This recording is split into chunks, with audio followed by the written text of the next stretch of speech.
Hi, this is Jason from New Look Clean, and this is just a short video of an Amtico floor that I restored today. It's a big open plan kitchen which I'll do in sections, so I've just set a camera up in the first section just to show you the processes. This Amtico floor has been sealed before in the past, so I'll actually be using a solution that will not only deep clean the floor but will also remove any of the previous remaining hard sealer. At this point in the video, I've already given the floor a really good dry vacuum, so obviously remove any of the dry soiling first, so we're all good to go to start the cleaning. So as you can see, I start to apply the solution around the edges, and I'm actually using a T-bar to apply the solution.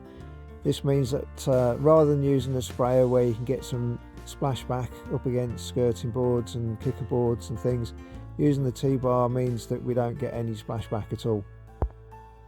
I'll always start with the edges first, and as you can see, I actually do the edges by hand with the solution and a special pad.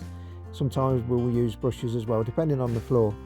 The reason I do the edges by hand is so I can control the moisture, because obviously it's up against your skirting boards and your kicker boards if they're still on the units in the kitchen. And doing it by hand means that I can carefully control the moisture and how long the moisture is there for. So it's much easier, much safer to do the edges by hand. The solution that I'm using is absolutely brilliant. It emulsifies the dirt and the existing sealer pretty much on contact, so we don't need an awful lot of agitation to help remove it. I'm now using a different solution to remove the dirt from around the edges and also to neutralise the floor. So obviously the edges are quite time consuming, quite a lot of time spent on your knees, but it's the safest way and the best way to get right to the edges, right up against any skirtings, etc., and get it really nice and clean in there.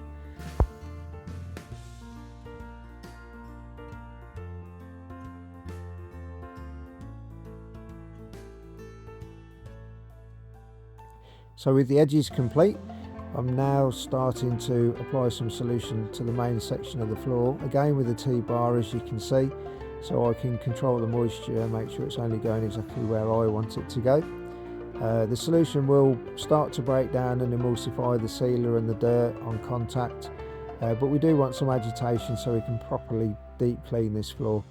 So I'm bringing a rotary machine, and that's fitted with either the right type of pads or brushes on the bottom specific for the floor that I'm doing, and it will be exactly the right weights and speeds for this type of restoration.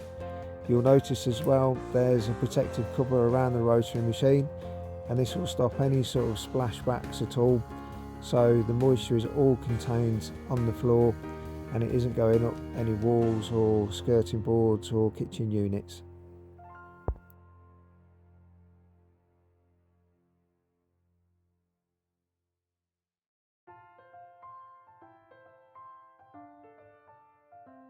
I need to now extract the floor, so obviously we've got cleaning solution and dirt on the floor, so we need to take that off. So this is what's happening now. I'm just extracting the floor, so you can see the dirt is being taken away along with the cleaning solution, and then that's going to leave me with a floor that I need to now neutralise. So we want to put the floor in a neutral state and obviously also rinse the floor. So this time with the rotary machine, I'm using a different type of padding on the bottom, and the solution that's in the tank of the rotary machine is rinsing and neutralising the floor. So this is very important, especially when we're going to be using hard sealer, or we're going to be applying hard sealer again at the end of the cleaning. So we need to make sure that the floor is in a nice neutral state before we do that.